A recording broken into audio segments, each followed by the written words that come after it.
તો ભુજમાં વધુ એક યુવકનું હાર્ટ એટેકથી મોત થયું છે। અસલમ નામના 30 વર્ષીય યુવકનું મોત થયું છે। ટી સ્ટોલ ઉપર બેઠો હતો તે દરમિયાન તે અચાનક જ ઢળી પડ્યો હતો અને તેનું મોત થઈ ગયું છે। તો કચ્છમાં વધુ એક યુવકનું હાર્ટ એટેકથી મોત થયું છે। એક જ દિવસમાં કચ્છમાં 2 હાર્ટ એટેકના બનાવ સામે આવ્યા છે, જેમાં એક યુવક અને એક વિદ્યાર્થીનું હાર્ટ એટેકના કારણે મોત નીપજ્યું છે। અસલમ નામના 30 વર્ષીય યુવકનું હાર્ટ એટેકના કારણે મોત નીપજ્યું છે।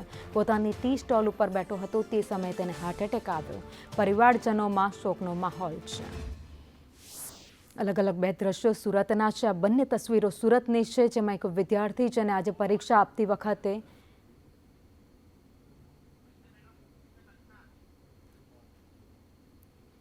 તો કચ્છના ભુજની આ બંને ઘટનાઓ જ્યાં એક જ દિવસમાં એક વિદ્યાર્થી અને એક યુવકને હાર્ટ એટેક આવ્યો અને બંનેના મોત થઈ ગયા છે।